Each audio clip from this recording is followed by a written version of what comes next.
வணக்கம் நண்பர்களே. நமக்கு தெரிஞ்ச மலையெல்லாம் கண்ணை கவரும். ஆனா தமிழ்நாட்டுல நாமக்கல் மாவட்டத்துல ஒளிஞ்சிருக்க ஒரு பேரழகு கொல்லிமலை தான். இதமான காட்சிக்கு மட்டும் இல்ல, மர்மத்துக்கும் மரபுக்கும் வீர கதைகளுக்கும் சொந்தமான மலை. இது ஒரு சின்ன மலைத்தொடர் தான். 1000 to 1300 மீட்டர் உயரம் வரைக்கும் இருக்கும். 280 சதுர கிலோமீட்டர் பரப்பளவை கொண்டது.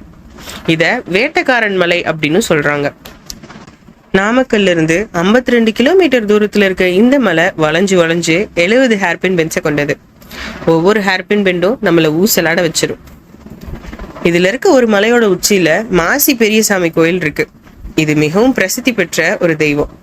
இந்த கோயிலுக்கு போக முறையான படிக்கட்டெல்லாம் இல்ல, கரடு முரடான பாதை தான். இங்க மாசி மாசத்துல மிக விமர்சையா மாசி பெரியசாமி திருவிழா கொண்டாடுறாங்க. இங்க இருக்கிற ஐயாறு நதி சுமார் 300 அடி உயரத்துல இருந்து விழுறத ஆகாய கங்கை நீர்வீழ்ச்சி அப்படின்னு சொல்றாங்க. மலைகள் சூழ்ந்த இந்த நீர்வீழ்ச்சி அரபலீஸ்வரர் கோயிலுக்கு பக்கத்துல இருக்கு. ஆகாய கங்கை நீர்வீழ்ச்சி 300 அடி உயரத்துல இருந்து விழும் ஒரு மாயமான நீர்வீழ்ச்சி. இங்க இந்த தண்ணீர்ல குளிச்சா மனசுல ஒரு ஃப்ரெஷ்னஸ் வந்துடும். கொல்லிமலை தான் தமிழ்நாட்டு சித்த மருத்துவத்தோட பிறப்பிடம் அப்படின்னு சொல்றாங்க. இங்க நாட்டு மருந்து மூலிகைகள் நிறைய இருக்குன்னு பழங்கால சித்தர்களும் பழங்குடியினரும் சொல்றாங்க. இந்த மலை தான் பூமியின் மருந்து கோஷம் அப்படின்னு அழைக்கப்படுது. ஆனா கொல்லிமலைக்கு மர்மம் கூட இருக்கு. கொல்லிப்பாவை அப்படின்னு ஒரு தேவதை பழங்காலத்துல இந்த மலைக்கு வந்தாங்க அப்படின்னும், எல்லாரையும் அவங்க அழகால ஈர்த்து மரணமடைய செஞ்சாங்க அப்படின்னு ஒரு கதை இருக்கு.